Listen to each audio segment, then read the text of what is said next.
continuando con el programa del día de hoy, damos paso a el panel de expertos, interconectividad para el desarrollo de la transformación digital de las universidades. Demos la bienvenida a nuestros panelistas.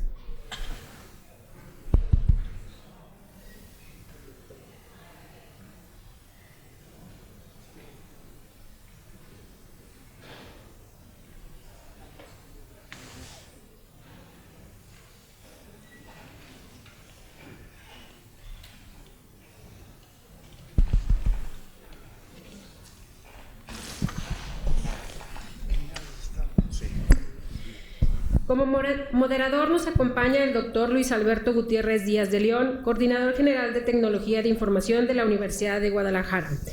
Y como panelistas tenemos a el licenciado Carlos Casasus López Hermosa, director general de CUDI. El licenciado Carlos Casasus López estudió la licenciatura en Administración de Empresas en la Universidad Iberoamericana y obtuvo el grado de maestría en Administración de Negocios en la Universidad de Harvard. Desde 1999 es director general de Corporación Universitaria para el Desarrollo de Internet, CUDI, que administra la Red Nacional de Educación e Investigación de México. También nos acompañará Óscar Alejandro Robles, director ejecutivo LANIC. Óscar Robles es el director ejecutivo de LANIC, el Registro de Direcciones de Internet para América Latina y el Caribe, organización no gubernamental internacional establecida en Uruguay, responsable de la asignación y administración de los recursos de numeración de Internet para la región.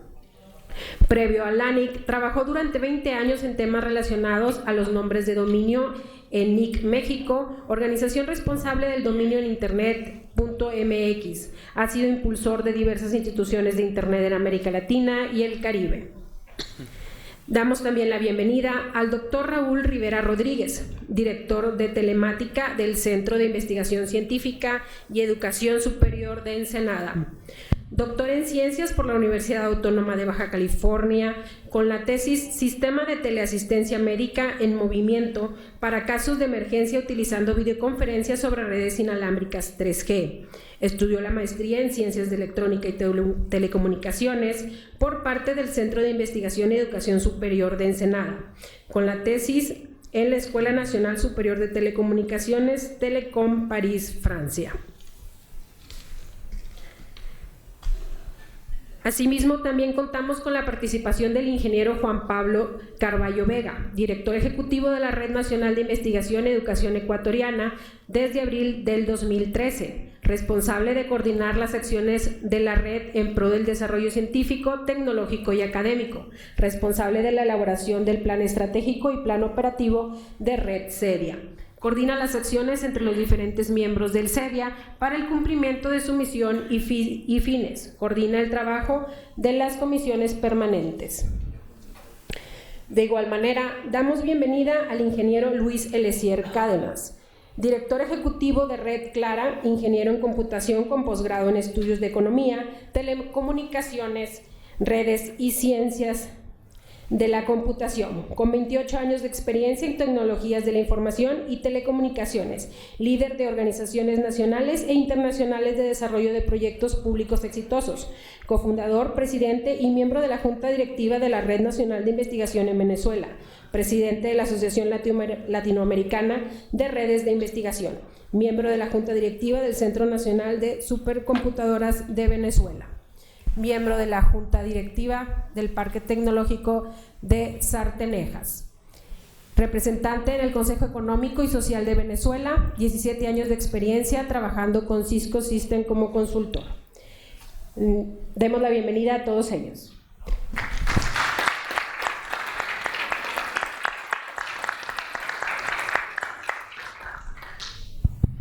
Bueno, muy buenos días. Primero que nada, pues es un placer estar aquí con mis amigos. Tienen ya mucho prestigio, una trayectoria realmente muy interesante en diferentes ámbitos. Y bueno, vamos a platicar de un tema que pues es muy relevante para las instituciones de educación, para los centros de investigación que tenemos en México, en América Latina. Y es un aspecto, cuando ustedes leen el título de lo que es el panel, habla de la interconectividad para un tema de transformación digital. En la mañana tuvimos la presentación de un estudio donde en gran medida pues está una serie de acciones de habilitación que tiene que ver todavía con servicios de internet. Desde hace años se ha venido impulsando un concepto que se llama Red Nacional de Educación e Investigación. Antes de empezar, me gustaría saber si levantan la mano los que saben qué es una Red Nacional de Educación e Investigación, por favor. Perfecto, muy bien, gracias. Bueno, vamos a empezar por ahí. Es realmente, como concepto y como esfuerzos, hay algo que se está haciendo tanto a nivel nacional en América Latina al respecto. Nos van a platicar. Hay una red que hace años se comentaba, una red como paralela a lo que es una red de internet, el internet comercial, para poder acceder y navegar. Pues hay una red también que sirve para interconectar instituciones de educación, centros de investigación, etcétera, etcétera. A los años, yo me preguntaría nada más si esa Red Nacional de Educación e Investigación, primero, saber qué es, y si todavía hace sentido cuando hoy en día en las instituciones contratamos grandes capacidades de internet. Entonces, arrancaríamos con una pregunta de este tipo, o sea, ¿qué es esa red y si hace sentido hoy en día? Punto de vista desde luego de una institución, un centro de investigación, desde luego por parte de CUDI, del licenciado Casasus, que lleva la gestión a final de cuentas de esa red en México, desde luego lo que se hace en Ecuador con esa red y las iniciativas que hay en América Latina. Entonces vamos a ver si tiene sentido ese tipo de red y por qué tenemos que estar enterados. Entonces, Raúl, si nos ayudas, por favor, adelante. Ok, bueno, está muy alto. Bueno, desde el punto de vista de las instituciones académicas de educación superior, pues es la Red Nacional de Educación e Investigación, es una red de personas. Si nos vamos a los fierros, nos vamos a perder. Si nos vamos a la conectividad, ahí está.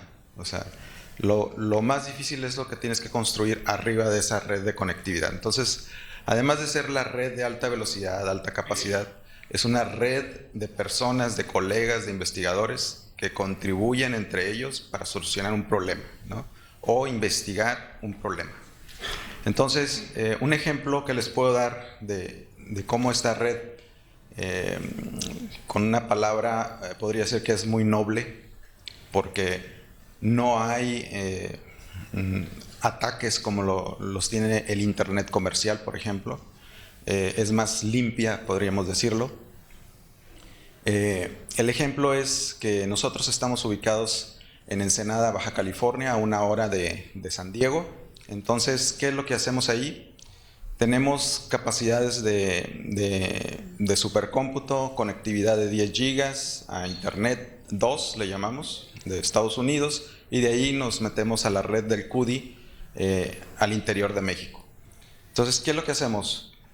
Bajamos bases de datos de clima, por ejemplo, es un problema nada más, y hacemos modelado para seguir el movimiento de los huracanes que entran por el Pacífico, por ejemplo, ¿no? Entonces, en la ciudad de La Paz, Baja California, a 1000 millas de Ensenada hacia abajo, pues el internet es muy difícil llevarlo ahí.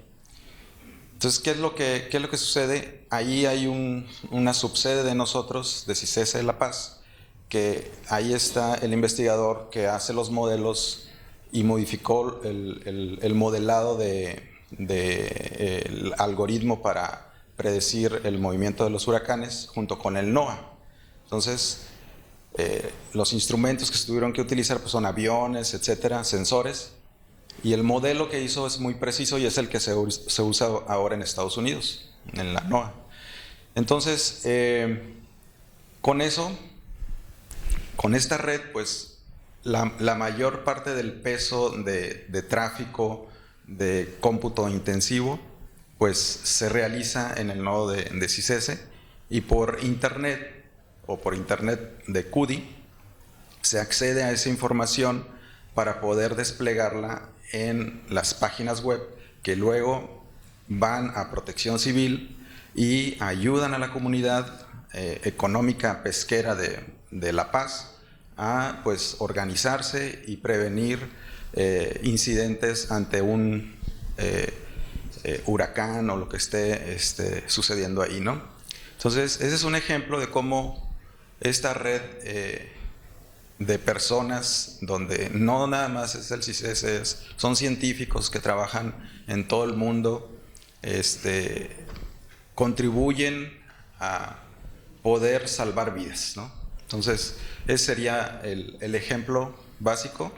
Y lo que les digo, ¿no? O sea, es muy noble porque no hay ataques, no hay malas intenciones. Entonces, son puras redes académicas y ese es un solo ejemplo. Hay otras en bioinformática, en cambio climático, pues muchas, ¿no? O sea, podemos hablar mucho de aquí de eso. Muy bien. Gracias, doctor. Adelante, licenciado. Bien, las redes nacionales de educación e investigación es un modelo que se ha venido adoptando en todo el mundo. Hoy hay más de 130 países que tienen una red nacional de educación e investigación. Y básicamente la razón es que las necesidades de conectividad, fundamentalmente de la ciencia, pero también de espacios con concentraciones de usuarios, como puede ser un campus universitario, requieren una conectividad que no es lo mismo a la que tenemos en nuestras casas, ¿no? Se tienen que tener acceso a bases de datos distribuidos, se tiene que colaborar de manera global. ¿Qué se caracterizan estas redes? Básicamente, nada más hay una red por país para tener economías de escala en la conectividad global. Otra característica es que todas estas instituciones son asociaciones sin fines de lucro. O sea, de alguna manera, ninguna de estas está buscando la rentabilidad en sus acciones, sino que están buscando beneficiar a sus miembros. Otra característica fundamental de esto es que son las propias universidades las que dan los lineamientos hacia dónde deben de ir las redes. O sea, la manejan las universidades, no los Telmex, no los Axteles, no los Total Plays, las manejan las universidades. Otra característica fundamental en la mayoría de los países avanzados es que las redes son importantes para las agendas de los gobiernos. Hay una consideración de que el desarrollo digital es clave para el desarrollo del país. Entonces, la mayoría de los gobiernos apoyan financieramente el despliegue de las redes nacionales de educación e investigación, su operación, su diversificación a diversas actividades. Entonces, de alguna manera, por ejemplo, hay casos como Brasil, como la Comunidad Económica Europea, donde los gobiernos son los que dan el apoyo fundamental para que exista la Red Nacional de Educación e Investigación. Estas redes sirven o tienen su origen fundamentalmente en la necesidad de la conectividad para la ciencia. La ciencia moderna hoy se basa en instrumentos masivos, como pudiera ser un telescopio, un sincrotrón, estas bases de datos satelitales para la predicción de huracanes o de cambio climático, genomas. Vamos, es absolutamente imprescindible el manejo de instrumentos cada vez más sofisticados. Lo que se puede descubrir con un microscopio de escritorio y un mechero de Bunsen ya se acabó. Hoy necesitamos microscopios electrónicos, necesitamos sincrotrones para poder ver la estructura de la materia, Entonces, toda la ciencia se basa en instrumentos que generan cada vez más datos y que por consiguiente no hay muchos en el mundo y se comparten. El caso prototípico de esto es el CERN, donde se descubrió el bosón de Higgs o partícula de Dios en la literatura científica barata. Si no se tuvieran estas redes para poder transmitir las grandes cantidades de datos que se generan en el acelerador de partículas del CERN que está en Ginebra, no habría manera de procesar esta información de una manera eficaz. Todos los científicos están distribuidos. El papel del paper del bosón de Higgs es un modelo de cómo se hace la ciencia hoy, ¿no? Tiene más de 2,000 autores, más de 300 instituciones educativas que participaron en los experimentos necesarios para esto. Y esa es la ciencia de hoy y cada vez va a ser más así, con instrumentos como el Square Kilometer Array, que básicamente va a ser el telescopio más grande, o el LST de Chile. Esto es una tendencia indispensable. Entonces, todas las redes nacionales de educación e investigación tenemos además otra característica. Ninguno nos cobramos unos a otros. El tráfico de México para llegar a Ginebra se va por Estados Unidos a veces, por Canadá otras, pasamos por un cable submarino, llegamos a España, entramos a la red de la Comunidad Económica Europea, llegamos a REAL, y el investigador de la UNAM puede bajar los datos del CERN y nosotros lo único que paga la UNAM es su conexión a la Red Nacional de Educación e Investigación. Entonces, esto ha creado una gran infraestructura que hoy por hoy es fundamental para la ciencia y que si queremos participar en estos procesos, pues hay que estar ahí, ¿no? Hay que estar ahí, y la Red Nacional debería de ser cada vez más fuerte. Sí. Y bueno, de hecho, ahorita vamos a regresar, bueno, fundamental también para detonar la ciencia. Y hay un aspecto que es muy relevante. Yo creo que una de las redes nacionales de educación e investigación en los países que tenemos en América Latina, pues desde luego es lo que se está impulsando en Ecuador. Juan Pablo, bueno, tú dinos esa relevancia, o sea, ¿hace sentido una red nacional de educación e investigación? Es que para mí es como que le preguntes a un joven enamorado si es que la novia es relevante o no. Yo soy un apasionado de las redes académicas. Para mí no hay discusión, es fundamental en todo sentido. Primero porque las personas que estamos involucradas en las redes académicas tenemos pasión por nuestro trabajo. Yo no he conocido trabajo en mi vida que sea más comprometedor, pero a la vez que me haya devuelto más alegría en todo lo que llevo trabajando, por el beneficio que puede llevar a la sociedad, por el potencial que tiene una red de estas para todo el mundo. Yo siempre diré que las redes académicas pueden realmente transformar el mundo. Y yo creo que las redes académicas tienen relevancia al menos por 3 razones. La primera, lo que ya acaba de expresar Carlos, es decir, la ciencia a nivel mundial requiere canales de conexión, transferencia de datos, colaboración científica a un nivel que antes no era posible. Es decir, la tecnología ahora ha sido un habilitante impresionante para que la ciencia se desarrolle a pasos agigantados, y eso va a ir sucediendo cada vez de manera más acelerada. Entonces son los habilitantes tecnológicos para la transferencia de conocimiento y el desarrollo de conocimiento a nivel mundial. Pero también a un segundo nivel, y ya Carlos mencionó un poco de eso, son habilitantes para apoyo a la política pública. En el caso del Ecuador, pues creo que CEDIA actualmente lleva varios programas en concordancia o en apoyo a nuestro Ministerio de Ciencia y Tecnología que se necesita.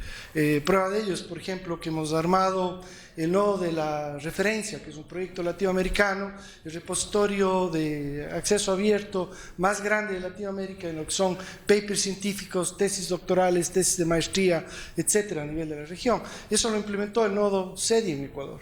y lo han hecho varias redes a nivel de Latinoamérica. Es un trabajo colaborativo y es una política pública, una política de Estado en Ecuador. Pero hay otras herramientas también. Por ejemplo, el gobierno de Ecuador se preocupó mucho en la década pasada de la utilización de software libre a nivel de instituciones públicas. Pues él implementó el mirror de software libre más grande del Ecuador, que es utilizado ampliamente en la región. Lo que decía Carlos nuevamente, ese conocimiento, ese repositorio se distribuye a nivel de toda la región y es accedido desde todos los países de Iberoamérica. Pero también existe un tercer nivel, que es el nivel ya, un poco lo que mencionaba Raúl, y lo que es importante de esto es que detrás de las redes académicas está mucha gente.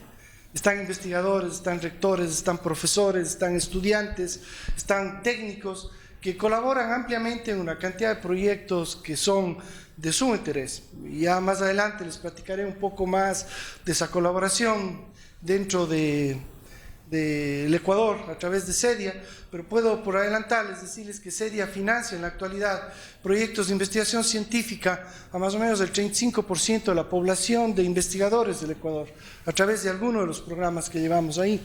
Y hemos conseguido generar una sinergia de colaboración entre investigadores de diversas universidades que no existía hasta hace tan solo probablemente 4 o 5 años. Entonces es un motor también que habilita la interconexión, el networking, el apoyo, el trabajo colaborativo entre investigadores, entre profesores, entre estudiantes a nivel del país. Muchas gracias, Juan Pablo. Luis, adelante. Vale, gracias. Sí, la verdad es que el rol de las redes académicas y el rol, por ejemplo, que juega una organización como Red Clara en la integración de estas redes, no solamente entre sí a nivel de Latinoamérica, sino insertándolas en el marco global de la ciencia, la educación, la innovación, el desarrollo económico, porque no es solamente ciencia, ¿no? La verdad es que el impacto y el tamaño de la relevancia que puede tener este esfuerzo para el desarrollo de la región es sumamente importante. A mí me sorprende muchísimo que todavía, después de muchos años, porque bueno, como vieron en mi breve resumen curricular, estuve un tiempo en el mundo de las redes académicas, después un tiempo en el lado oscuro de la fuerza y luego de nuevo en el lado claro. Y a mí me sorprende que estemos todavía en la discusión y en la conversación de si es necesario o no una red nacional. Eso es una conversación que no existe casi en ninguna otra parte del mundo. En todos los demás sitios del mundo se da por sentado que es indispensable tener una red que interconecte a los centros de investigación, a las universidades y que permita construir en base al esfuerzo de lo colectivo, que es el gran poder que tiene tanto Red Clara como las redes nacionales, como las propias universidades. El ejemplo más clásico y más importante, y creo que es más patente para todos ustedes, es lo que significa ANUYES como organización en México. Es un sitio donde las universidades se sientan, discuten, conversan, revisan, en el caso de ANUYES TIC, indicadores que los ayudan a definir hacia dónde se van, cómo se mueven, comparten experiencias. Eso no lo van a conseguir en ninguna provisión de servicio comercial de ninguna naturaleza en los temas de tecnología de información y comunicación. Ahora, hay otros ejemplos, quizás Carlos usó unos ejemplos muy especializados de ciencia, que ustedes podrían decir, bueno, pero físicos, perfecto, pero los problemas que tenemos, etcétera, aplica absolutamente para todos, tanto investigadores como educadores, que necesitamos proveer de mayores servicios y de mayor capacidad a nivel regional. Recientemente firmamos un convenio desde Red Clara con Escalac, que es la organización latinoamericana de supercómputo, y a través de ese medio le estamos dando la posibilidad a las universidades en la región y a los investigadores de esas universidades a que requieran capacidades de cómputo en esa infraestructura que existe a nivel regional. Vamos a ir por acuerdos con Estados Unidos, con Canadá y con Europa para conseguir cosas equivalentes a nivel global. Carlos mencionaba más de 130 redes nacionales que existen en todo el mundo. Estamos hablando de billones de dólares de inversión en infraestructura, en capacidades, en recursos, a los cuales se sustrae el país o la organización que no pertenece a una red nacional. Y después está el elemento que yo diría que es menos crítico, menos importante, que es el tema del costo de la conectividad. El caso de Costa Rica, por ejemplo. Costa Rica paga por sus servicios de conectividad de sus 5 universidades anualmente $4 millones. Con $4 millones, ese es el costo del proyecto de conexión entre las universidades en un año. Cubren el costo de esa inversión y generan un servicio que realmente funciona con las características y la demanda que tiene que tener una universidad. Yo decía que iba a mencionar una cosa muy rápida de una aplicación mucho más concreta. La mayoría, los físicos resuelven sus problemas ellos solos, ¿no? Necesitaban compartir cosas, crearon la web. Necesitaban poner datos en algún sitio, crearon Zenodo, que es un repositorio de datos para manejar datos científicos. Todo lo que necesitan lo inventan y lo resuelven porque tienen los recursos. Ahora, pensemos, por ejemplo, en investigadores en el área de biología o en el área de, no sé, agronomía en Latinoamérica. ¿Dónde tienen los datos esos investigadores? Yo se los garantizo que el 90% de ellos lo tienen en sus portátiles. Y con esos portátiles dan clases, con esos portátiles trabajan y hacen análisis de la información. Ustedes se imaginan el poder que tiene la posibilidad de ofrecerle a esos investigadores un repositorio distribuido, pero también centralizado en el sentido lógico, con todos los datos que tienen. ¿Qué es lo que representa eso desde el punto de vista de la capacidad de desarrollo de la región? Y eso en ciencia. En educación pasa lo mismo. Yo creo que estoy cerca del tiempo asignado, pero lo que les digo, ¿no? Yo creo que esto es la fuerza de la creación de lo colectivo y no podemos perder esa fuerza y esa capacidad a través de un esfuerzo que ha sido tan importante durante tantos años y que es vital para el desarrollo de las universidades en nuestro país. Muchas gracias, Luis. Bueno, la relevancia que tienen las redes nacionales de educación e investigación, ahí están. Pero si nosotros vemos, Raúl, realmente desde México, yo me gustaría que te imagines cuál es la Red Nacional de Educación e Investigación que esperan las instituciones, que te des un minuto japonés, que esperemos un poquito, y voy con Juan Pablo para que nos diga desde el punto de vista de Ecuador, ¿qué están haciendo actualmente en esa Red Nacional de Educación e Investigación? ¿Sí? Bueno, es más allá de la infraestructura. Bueno, ¿qué es ese más allá de la infraestructura? ¿Qué es ese más allá de la conectividad?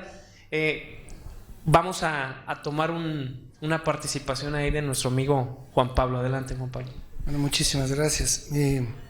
No sabría por dónde empezar. Quizás por decir que CEDIA es una red que lleva ya 17 años en operación, desde el año 2002. De hecho, es hermana menor de CUDI, es hija de Red Clara, que vinieron mucho antes, y esencialmente hasta el año 2013 fue una red muy orientada al tema de conectividad.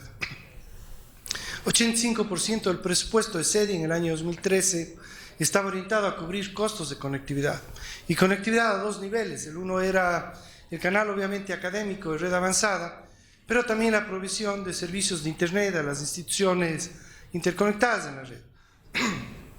En ese entonces, en el 2013, eran 14 universidades que estaban en la red, alrededor de 24 campos interconectados. En la actualidad, CEDIA pues interconecta a 67 miembros, 40 universidades, institutos tecnológicos, colegios, institutos públicos de investigación, y tan solo el 10% de los recursos de la red están orientados a conectividad. ¿Qué es lo que hemos hecho sobre la red? La red tiene sentido, o es un habilitador tecnológico, definitivamente, pero eso tiene que servir para otro tipo de actividades.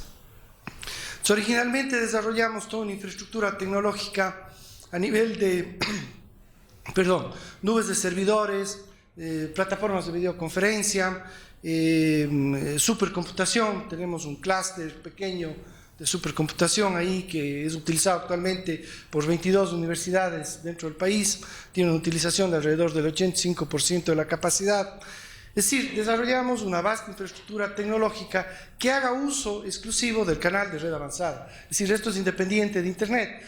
Todos los miembros conectados, que en la actualidad llegan a ser 240 campus, esos 240 campus tienen acceso a través de red avanzada a toda la provisión de servicios tecnológicos de CEDIA. Eso es la parte de infraestructura. Pero luego de eso desarrollamos diversos programas. Por ejemplo, el gobierno ecuatoriano fue muy agresivo en la necesidad de incrementar la investigación científica en el Ecuador.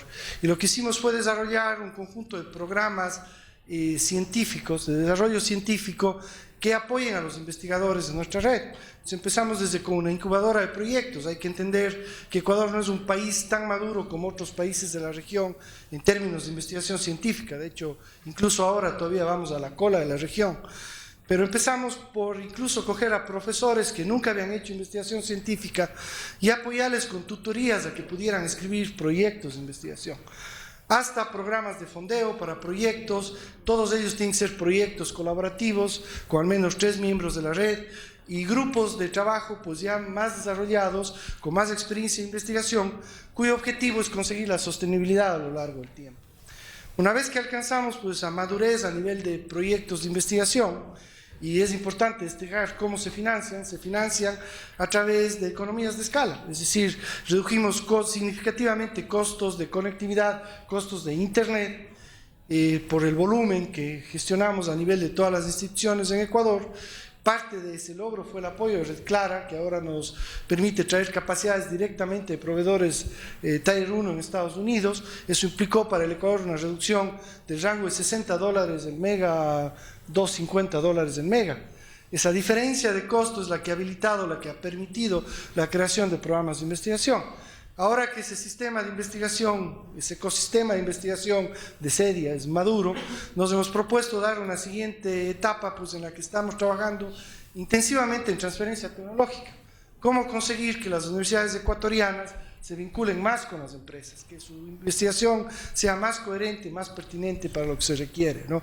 Entonces, buscamos ir generando retos adicionales que van más allá de la tecnología. La tecnología para nosotros es definitivamente un habilitador fundamental, pero la intención es generar muchos programas que utilicen activamente esa tecnología en pro del sistema académico. Muchísimas gracias, Juan Pablo. No, muy relevante aquí, y obviamente esa asociación con una de las estrategias que tienen las instituciones, toda la parte de la investigación, cómo desde el ámbito también tecnológico incidimos en ser facilitadores, a final de cuentas, de provocar la investigación que necesitan hoy las instituciones, ¿no? Entonces, muchísimas gracias, Juan Pablo. Desde el punto de vista de Red Clara, Luis, ya escuché ahí pues un beneficio directo hacia Ecuador, pero yo sé que hasta se ha hablado de un tema de un cable submarino y demás, que de repente tú dices, bueno, si ya me conecto, ya llegamos a Europa, ¿por qué un cable submarino? Y hay una cosa que se llama EduROM, cosas así. ¿Cuáles son los proyectos que tiene actualmente Red Clara y que obviamente tienen que llegar como beneficios a las instituciones? ¿Cuál es ese proyecto, Luis? Gracias. Hay muchas iniciativas. Al que tú te refieres, el proyecto Vela, que es un proyecto que estamos trabajando en conjunto con la Comunidad Europea para desarrollar una conectividad directa entre Europa y Latinoamérica a una capacidad sumamente relevante. Estamos hablando de que en conjunto entre la red regional europea y Red Clara con sus redes nacionales tenemos una capacidad total, o vamos a tener una capacidad total de 2 terabits por segundo de comunicación entre ambos continentes, cosa que fortalece la estructura y la capacidad de todas las redes a nivel global, que son, como les mencionaba brevemente anteriormente, más de 130 redes, lo mencionó Carlos. Sobre esa plataforma estamos desarrollando lo que es la infraestructura física dentro de Latinoamérica, con capacidades que van a ser de hasta 1.5 terabits por segundo de conectividad entre los países para tener las velocidades que hacen falta. Ahora, ¿por qué hace falta tanta velocidad? Les pongo un ejemplo con el proyecto LSST que se maneja en Chile y que está siendo conectado a través de Red Clara y del proyecto AMLIGHT con una capacidad de 100 gigabits por segundo. Ese proyecto tiene como objetivo, es un proyecto de física, de gastronomía realmente, y el objetivo del LSST es identificar objetos celestes que puedan ser una amenaza para la Tierra y transmitir la información a tiempo para que se tomen las medidas correspondientes. Si eso lo quisiéramos transmitir por la mejor conexión de internet comercial que ustedes quieran imaginarse, se tomaría por lo menos 10 meses y tendría que ser una gran conexión. Hoy día esa transmisión toma 4 segundos, 5 segundos, que son los tiempos que efectivamente se requieren para poder hacer lo que hay que hacer. Y lo mismo sucede en todos los demás ámbitos. En el ámbito del cambio climático, las capacidades de cómputo son indispensables. Entonces, Red Clara ha estado construyendo un portafolio de servicios que incluye no solamente conectividad, sino todos los elementos de las tecnologías de información y comunicación que se requieren en las universidades. aprovechando economías de escala de negociación a nivel global y a nivel latinoamericano. Hicimos, por ejemplo, acuerdos con AWS para proveer servicios de cómputo en nube y servicios en nube. Tenemos el acuerdo con Scalac para los temas de cómputo, los elementos de colaboración que están basados, por ejemplo, en el sistema de federación, que es un sistema de federación global, a través del cual tienes acceso no solamente a los recursos en Latinoamérica, sino a los de Europa, a los de Estados Unidos, a los de Canadá, a los de Australia, a los de Japón. Tienes EduROM, que es la herramienta de movilidad con la cual los investigadores que son parte de las redes se mueven de un país a otro y eventualmente no tienen que hacer absolutamente nada en términos de la gestión de sus datos. Tienes herramientas de colaboración que hemos negociado colectivamente para Latinoamérica, reduciendo en 90% los costos que hoy día cualquier universidad paga por una herramienta de esta naturaleza. Entonces, la verdad es que al diseñar una estrategia que cubra los elementos básicos de servicios que requiere una gerencia de tecnología dentro de una universidad, pero planteado a nivel regional, se le da orden, orientación y se optimiza enormemente los recursos. Es decir, los costos actuales que tenemos de cada una de esas herramientas son ínfimos comparativamente con los que puede tener una universidad negociando directamente, con la dificultad adicional de que nosotros somos unos traductores de esa tecnología a nivel de las redes nacionales y a nivel de la red regional para proveerla a las universidades sin un interés de lucro, con lo cual, digamos, le quitamos a los directores de tecnología en general la necesidad de lidiar con 300 opciones para una herramienta de colaboración de videoconferencia, por ejemplo, para poder poner a trabajar a sus investigadores en campus a distancia o con colaboradores en otras partes del mundo.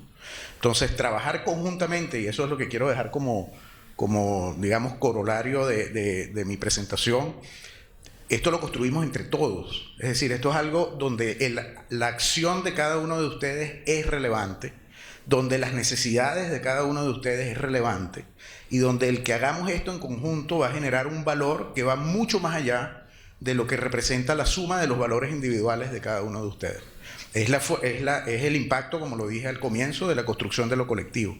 Si trabajamos conjuntamente, la potencia que tienen las redes nacionales de generar capacidad de crecimiento, generar capacidad de conocimiento, nivelar las capacidades que existen en Latinoamérica y producir desarrollo económico es enorme. Y a mí me sorprende inmensamente que esa conciencia de la relevancia de estas organizaciones no esté en los más altos estamentos de nuestros gobiernos, de nuestras organizaciones regionales, cuando es una cosa, a lo mejor puedo estar equivocado como en muchas cosas, pero a mí me luce extremadamente evidente. Muchas gracias, Luis. Y bueno, pues muy claro, y obviamente pues es fundamental a final de cuentas tener esa interconexión que pase por América Latina, nos permite mucha interacción, mucho desarrollo a final de cuentas también de la ciencia que tiene que pasar por ahí. Me gustaría conocer el punto de vista de Óscar. Obviamente nos acompaña desde el LACNIC, tenemos mucha interacción hacia la parte de recursos de internet, direccionamientos, etcétera, etcétera. Impulsaba mucho el tema de versión 6. Pero me gustaría, con una pregunta muy abierta, ¿qué acerca de la interconexión? O sea, ¿cuál es la relevancia de la interconexión en tu punto de vista y asociado con estas pláticas que tenemos de la Red Nacional de Educación e Investigación? Correcto, muchas gracias. Primero, una disculpa por el retraso, tenía la hora una hora después, y bueno, yo pensaba llegar con toda tranquilidad, pero no era así. Bueno, finalmente, desde el ACNIC, efectivamente, tenemos un buen nivel de interacción con la academia por los recursos numéricos, direcciones IP, número de sistema autónomo, y un poco menos con los temas de investigación, pero nos gustaría tener más involucramiento y ayudar a no solamente el desarrollo de la academia, sino básicamente al desarrollo de nuestra comunidad, que lo que hagamos efectivamente tenga esa trascendencia. Y ustedes platicaban claramente de los beneficios de esta interconexión a nivel universitario, a nivel académica, a nivel internacional, pero yo quisiera mencionar un par de beneficios adicionales que no por ser adicionales o no por no estar acá son menos importantes, y tiene que ver con el rol tan especial que tiene la academia en nuestra comunidad. La academia tiene un rol neutral, dado que no tiene un interés económico, no defiende ninguna marca, no defiende ninguna tecnología en particular, y la gran mayoría de las veces no defiende tampoco un interés político, ¿no? Esperamos que así se mantenga siempre.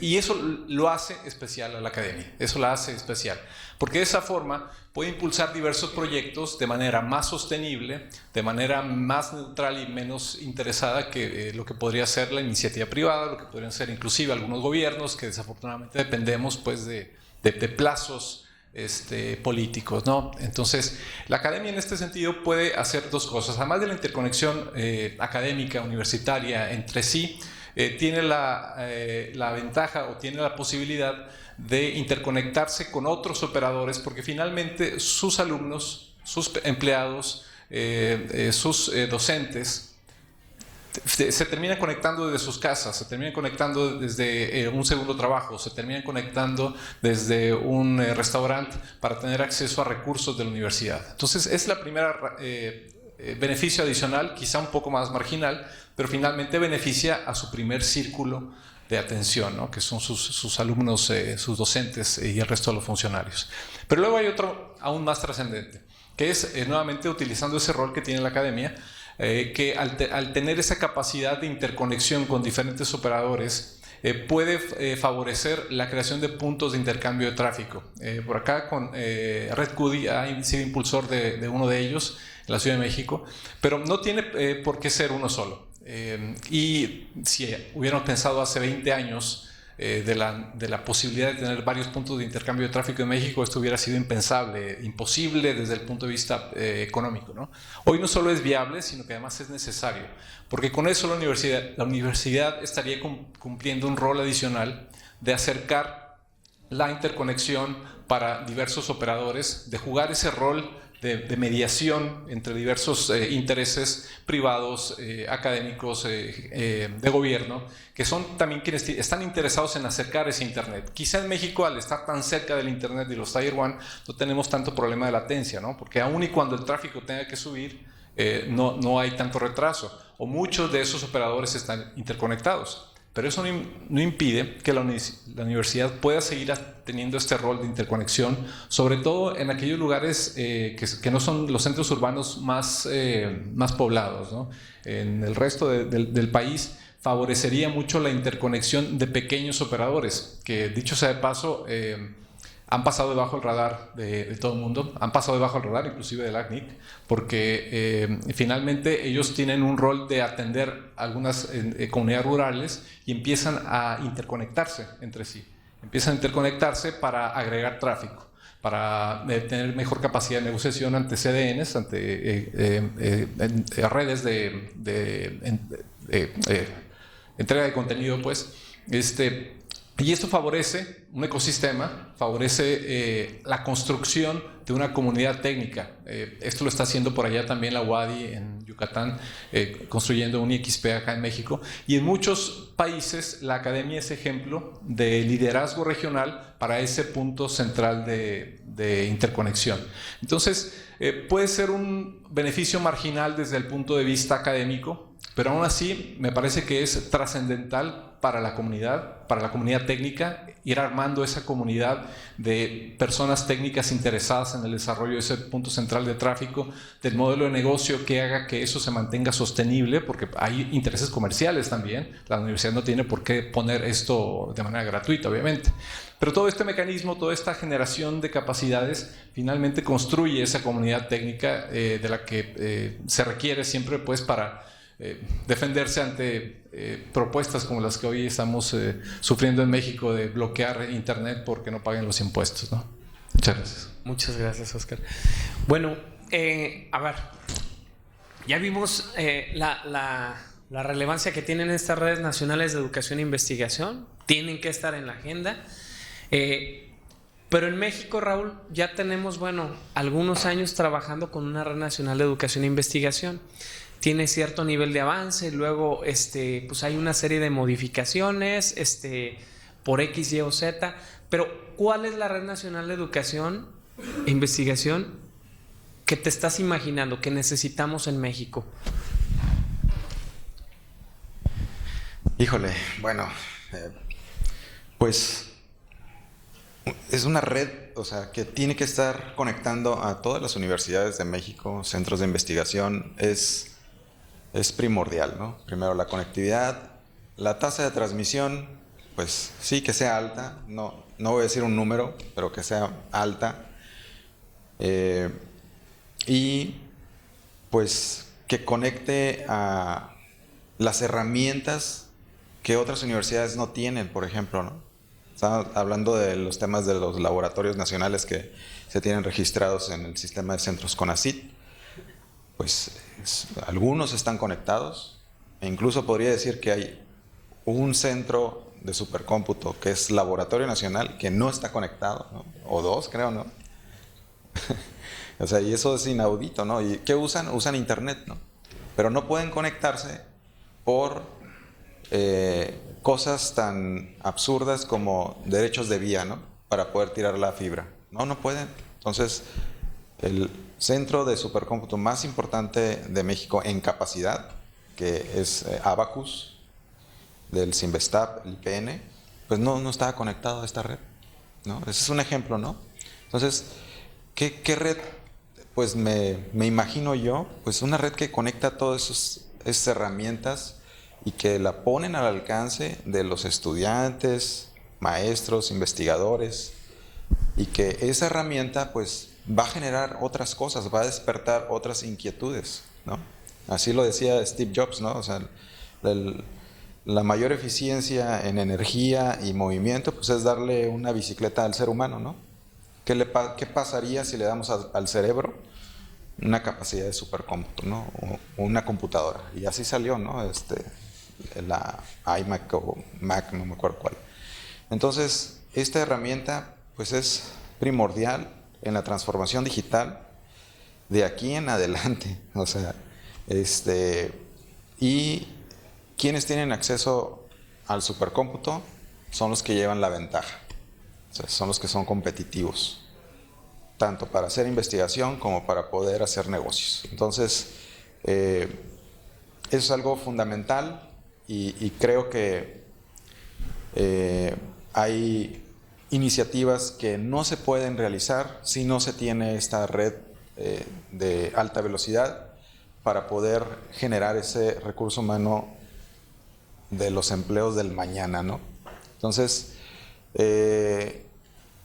ya esta es la tercera vez y dicen que la tercera es la vencida. Esperemos que podamos tener una red de alta velocidad sólida y que genere valor a las actividades u objetivos estratégicos de las universidades y centros de investigación y del gobierno. Entonces, es la red que yo me imagino y que pues la estamos esperando ya desde hace tiempo y hemos impulsado. ¿Y cuánto tiempo? Pues como 20 años, ¿no? O sea, no es la primera vez que hemos estado aquí tratando de pues analizar la situación para continuar esta red, ¿no? Entonces, sí es un poco pues triste a veces que no haya podido despegar esta red aquí en México, ¿no? O sea, lo ves en otros países y ¿por qué en México no se puede tener esta red de alta velocidad? Y que ya me cortaron el micrófono. Aquí no quieren que hable. Entonces es multifactorial el problema y pues no nos pagan por eso, o sea, creemos en eso y tratamos de apoyar como podamos, ¿no? Entonces, cada uno de los CIOs que están aquí, pues creo que pueden aportar su granito de arena en cómo promover esta Red Nacional de Educación e Investigación y cómo sacarle provecho. Es muy fundamental su trabajo porque puede llegar la red y si no la distribuyen al interior de sus universidades, pues ahí se va a quedar, ¿no? O sea, es clave. Muchas gracias, Raúl. Bueno, a ver, yo creo que hay esa necesidad. Algo hemos hecho en el paso de los años, algo está trabajando en el paso de todo este tiempo, pero tenemos una tarea muy importante en lo que viene. en todas las promesas, obviamente, y también nuevas disposiciones que tenemos en la Ley Federal de Telecomunicaciones, etcétera, etcétera. ¿Qué es lo que viene, Carlos? ¿Cuál es nuestra tarea? ¿Hacia dónde vamos? Bueno, el papel de las instituciones públicas en México, y a eso me refiero las que básicamente operan con recursos fiscales, es clave. Básicamente en el ámbito académico, la investigación la hacen los centros públicos CONACYT, las hacen las universidades públicas como la UNAM o la UAM o el POLI o el CINVESTAB. El papel en la matrícula de la educación superior, pues también es mayoritario el papel de las universidades que están fondeadas con recursos fiscales, y por consiguiente el papel de la política pública en el desarrollo de la red es fundamental. CUDI empezó sin un peso de recursos fiscales. Nos prestaba Telmex su dorsal y de alguna manera así empezamos a operar, y así operamos como 15 años. Después Telmex le empezó a dar miedo, de alguna manera yo creo con gran miopía, que las universidades se volvieran su competidor, nos quitó la red. Allí el gobierno federal aportó en un momento dado la capacidad de la red de fibra óptica de Comisión Federal de Electricidad, y por muchos años fuimos los principales usuarios de esa infraestructura. Finalmente llega la reforma de telecomunicaciones, y la reforma de telecomunicaciones le impide al gobierno utilizar la fibra de Comisión Federal de Electricidad para la Red Nacional de Educación e Investigación, y de alguna manera una infraestructura que se había venido haciendo para llegar a los hoteles de Comisión Federal de Electricidad se perdió. Ahora, en la reforma de telecomunicaciones se pudo meter un artículo que básicamente mandata a CONACYT y a la Secretaría de Comunicaciones a financiar la Red Nacional de Educación e Investigación. La reforma de telecomunicaciones lleva 4 años y básicamente no se pudo hacer en el sexenio anterior, y en este sexenio, gracias a Salma Jalife, que tiene una posición medular en este esfuerzo, hay la posibilidad de hacer un nuevo esfuerzo.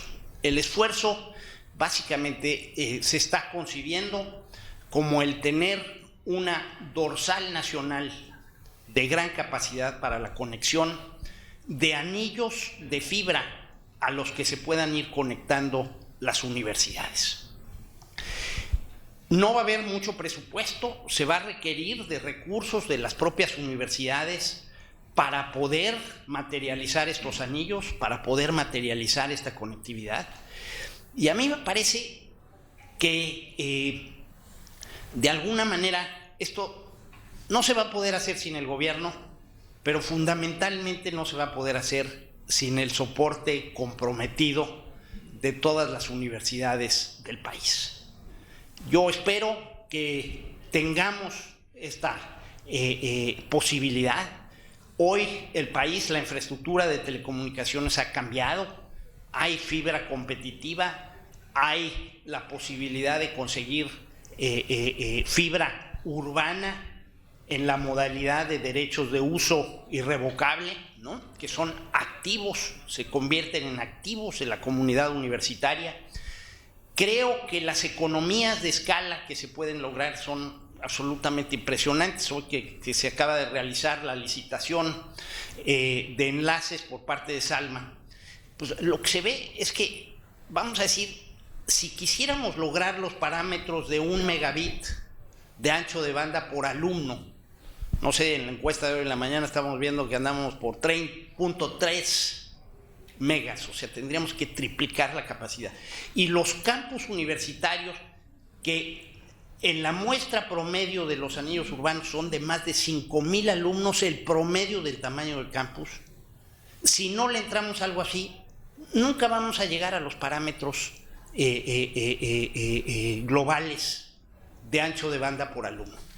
Necesitamos estas infraestructuras, necesitamos hacer IXPs junto con cada uno de estos anillos para tener acceso a un internet barato para las universidades, pero también esta infraestructura de ciencia global que nos permita empezar a participar en los proyectos de gran ciencia que pues están pasando en todo el mundo, que aquí en la Universidad Autónoma de Nuevo León, bueno, la plática del señor rector nos inspiró a todos, ¿no? El rector de la Universidad de Sonora tuvimos una junta el otro día y dijo, oye, y a ver, Internet 2, ¿qué porcentaje del tráfico se va por Internet 2? Y el CIO dijo, bueno, pues yo creo que como el 5%. Y dice, es que si no estamos al revés en un par de años, no estamos haciendo la tarea de las universidades. Uh-huh. Eso es el poder hacer proyectos colaborativos de ciencia. Eso es fundamental para México y esperemos que la red esté lista y que podamos hacer eso. Bueno, muchas gracias, Carlos. Voy nada más, no sé si alguien tiene una pregunta, vamos a tratar de ser muy breves, ya nos excedimos aquí en tiempo, no sé si hay una pregunta. Voy a tratar nada más de recapitular un poquito las participaciones que hicieron aquí nuestros panelistas. Principalmente el tema de la Red Nacional de Educación e Investigación, completamente relevante. Yo les quería nada más participar de lo que recuperamos aquí. A ver, desde los directores de tecnologías de información es el punto de encuentro para poder incidir en los procesos de generación de conocimiento. Si no estamos ahí, realmente no estamos en un rubro estratégico. Ese es uno de los pilares fundamentales. ¿Por qué? A final de cuentas, estas redes es un habilitador y lo tenemos que ver en una fórmula nacional. A lo que vamos aquí es, si es una habilitación de una nueva red, es una red, se podría ver como alterna a lo que es Internet, fundamental para desarrollar investigación. Que estén los laboratorios conectados a nivel nacional, que se puedan conectar con los laboratorios que tenemos en Ecuador, con los observatorios que tenemos en Chile, obviamente con las facilidades que tenemos a partir de la red clara, nos genera economías, nos genera obviamente un tema económico que incide a que las instituciones eventualmente tengan más recursos. Eso pues a final de cuentas detona un revolvente por ahí que podemos aprovechar. El otro aspecto es la parte de los servicios, es fundamental. Yo les quiero comentar un aspecto. Nos comentaban de Ecuador, prácticamente todas las instituciones tienen una red que se llama EduROM. Todos los estudiantes cuando salen de intercambio se pueden conectar. Si van a Europa, en Europa están conectándose a veces hasta en el metro, ¿sí? Sin agregar nuevas contraseñas. Ese es un servicio que nosotros podemos brindar también a la parte de vinculación a los intercambios académicos, etcétera, etcétera. Entonces, bueno, toda esta serie de servicios que se tienen a través de la Red Nacional de Educación e Investigación realmente se tienen que consolidar, lo tenemos que consolidar en México. Ahora, no es un camino sencillo, no es un camino que le compete a una o dos personas, es un camino que nos compete a todos. El camino a final de cuentas de la alegría y felicidad, bueno, también lleva sus distracciones y lleva también pues un poquito de dolor en algunas ocasiones, pero tenemos que llegar a eso. A eso nos convoca a final de cuentas esta Red Nacional de Educación e Investigación. No es un tema, un capricho que surge en México, es un tema relevante, es un tema estratégico, es un tema de una interconectividad para el desarrollo de la transformación digital de las universidades. Y así lo tenemos que entender. O sea, no es un tema de ganar nada más capacidades para un servicio de Internet, es un tema de un facilitador, un habilitador. Si no estamos ahí, no estamos haciendo la tarea, no estamos intercambiando, no estamos empujando a que se dé interacciones en esa parte de investigación, en la parte de la docencia. Entonces, yo creo que tareas tenemos muchas, lo tomamos así, aprovechemos obviamente a nuestros panelistas, no nos da el tiempo para poder generar todas las preguntas. Me decía Raúl que quería hacer una pequeña intervención. Raúl. ¿Sí? Adelante, por favor. Digo que también los proveedores de servicios en México han ayudado, o sea, no podemos decir que solos lo hemos hecho, ¿no? E incluso en el laboratorio de observación de San Pedro Mártir, pues ahí están ayudando con la parte de la fibra también. Entonces, creo que es la suma de esfuerzos lo que va a llevar a salir a esta red de educación e investigación. Así es. El ejemplo es, el ejemplo nada más, para que nos haga sentido en lo corto, es si hay un centro de supercómputo que es el Abacus, ¿sí? Hay dos caminos. Paguen las capacidades de internet para procesar datos, subir y bajar datos hacia el Abacus. Lo podemos pagar por internet. O si conformamos esa Red Nacional de Educación e Investigación que nos transporta esos datos sin problema, sin ese tema comercial, generamos ese ahorro y generamos una aportación al tema de la investigación. Esos son diferenciales dentro de toda la fórmula. Entonces, realmente yo creo que la reflexión aquí, pues vamos haciendo transformación digital, vamos consolidando todo lo que nos haga falta para la cuestión de la interconectividad. Desde luego la parte de los IXP los tenemos que promover también en esta fórmula. Entonces, pues yo realmente estoy muy agradecido. Tenemos una agenda y sobre todo agradezco a los panelistas, agradezco no nada más su participación aquí, sino realmente las colaboraciones que vamos a lograr para que obviamente esta Red Nacional de Educación e Investigación en México cobre sentido. Entonces vamos hacia allá y hay que meterle todas las ganas. Digo, no son nada más los que están aquí, sino también todos los que estamos de este otro lado. Tenemos que empujar esa red. Muchísimas gracias a todos ustedes.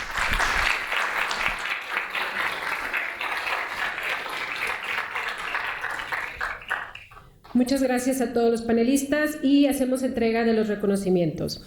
A Óscar Alejandro Robles Garay.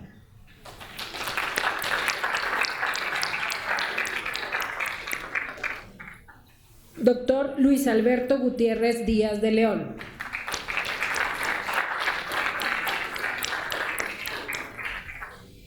Ingeniero Luis Eliezer Cadenas.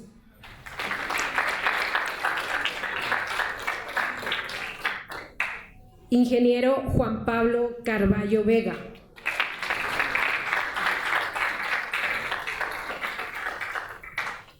Licenciado Carlos Casasus López Hermosa.